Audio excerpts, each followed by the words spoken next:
went to go find out. Hey there, friends. There's growth, and even more growth here in the Arts District. Developments happening all over the place, costing in the millions of dollars. And we were able to talk to city leaders that they believe that all this development here in this area will only bolster the economic opportunity. So here's a brief history about the Arts District. Started back in the late 1990s, and since the turn of the century, if I can get that correct, it has been rapidly growing. We're talking about First Fridays that encourages people to come to the area. And guess what? This area has been growing. At one point, it was just only 18 blocks. Now it's up to 20 to 30 blocks, depending on who you ask. Speaking about the developments here in the Arts District, there's 3 projects currently happening, 2 apartment complexes. One apartment complex will be a mixed-use property. Both of these apartment complexes will consist of more than 300 units. Additionally, the city is building a 500-space parking garage here in the Arts District as well. We spoke to Councilwoman Olivia Diaz, who mentioned that she is very encouraged by this development and hopes that this energy will transfer to other parts of town as well. I hope that it continues to grow and develop, and that this energy will spill over to the north side of Charleston. We are needing more love over here on the underdeveloped parts of Commerce. There's still so much more that can be done, and I just hope that it will empower and motivate those developers. Now, we're told that all of these projects are expected to be completed within the next 2 years. For now, here from the Arts District, I'm Andrew Nomura. Back to you in the studio. Several mountain rescues over Valentine's Day weekend. Details on how hikers at Red Rock were taken to safety after a fall left one person injured.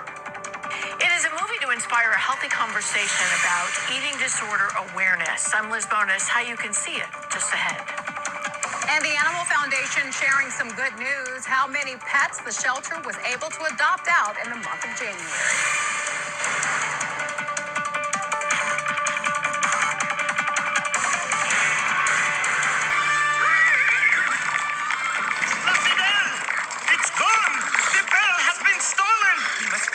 Or the festival will be ruined. Sarouche, how could I have been such a fool?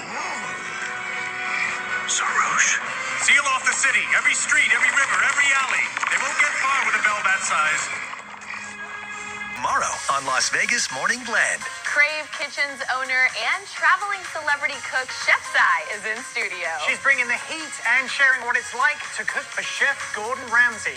Oof. Tomorrow at 9 on Las Vegas Morning Blend. Many communities in North Carolina, they are still working to recover from Hurricane Helene, which struck the state back in late September. After natural disasters, local governments, families, and businesses turned to Federal Emergency Management Agency, or FEMA, for help. But some in North Carolina, they are embracing President Trump's plan to get rid of the agency altogether. I mean, honestly, it's not helped a lot of us around here, so even if he got rid of FEMA, wouldn't hurt or help us in any way. I thought we were going to be lucky and get help from them because I followed it right away. We had an inspector out here within the first 2 or 3 weeks. Emily Russell's home was destroyed in a flood as a result of the hurricane. She, like many in the area, did not have flood insurance. Volunteers stepped in and helped her rebuild. FEMA is meant to be a first line of recovery for natural disaster victims. It provides temporary housing and funding for repairs, but experts say it's not designed to fix everything. Federal assistance is really designed to meet immediate needs for habitability. So it is certainly not the case that FEMA is going to come in and put everything back to the perfect state that it was in before. They will be the first to tell you that your homeowner's insurance and your flood insurance should be your primary resources for recovering. Hurricane Helene caused a record $59.6 billion in damage for North Carolina. And to date, FEMA has paid out more than $752 million in help.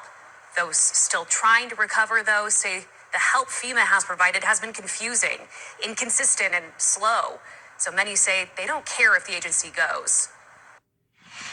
Gas prices in Las Vegas are back on the rise. According to the newest numbers from Gas Buddy, prices went up close to 11 cents per gallon since last week, putting the average at $3.79 a gallon.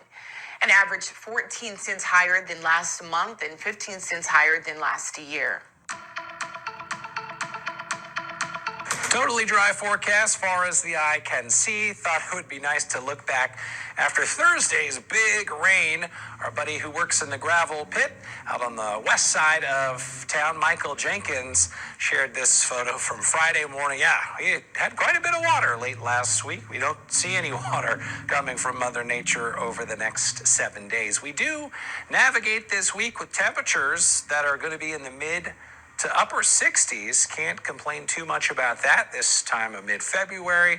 We will, by the weekend, actually go looking for some 70-degree weather. Saturday, about 70. And then, take a look at this. Early next week, upper 70s to possibly 80 degrees. Now, we've already hit 80 once so far this year, but early next week, about a week from now, we'll be looking at a few days in the upper 70s to near 80, way above average, but not quite record levels of warmth. Today, pleasant. Our President's Day temperatures have climbed to the upper 60s. A little warmer, a little milder down in Laughlin, mid-70s, Overton closer to 70. Sunset coming around 5:30. We'll have increasing high clouds late afternoon into the evening. If we're lucky, might give us a nice sunset. The breezes stay calm for the rest of today and tonight. So eventually, in spite of some partly cloudy conditions, we'll cool down to the mid-40s in the valley, possibly the upper 30s in Pahrump. So tomorrow, we'll have some north breezes around 10 miles per hour, temperatures in the mid-60s. Generally, north breezes deliver dry air, so we are looking for a mostly sunny Tuesday. Forecast in the mid-60s, closer to 70 down in Overton and Laughlin. At issue, across our Tuesday, some pretty persistent north breezes, gusts of 15 to 20 miles per hour here in the valley, nothing we can't handle.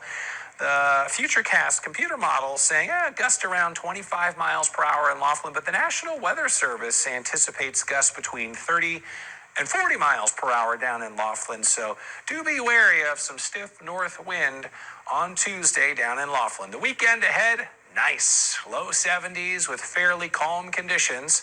7-day calls for 60s. The rest of this week, 40s at night. Another round of north breezes Friday before we enjoy great weather this weekend and beyond. Did you know about this? I wanted to tell you. I tried. You used me. Which No, one is La please. Fidel? Let's go for a walk. You never cared about me. No, that is not true. You were right. Quasi, I'm sorry. Take her away. No, Quasi, please, just let me explain. Look at me. Quasimodo, just look at me.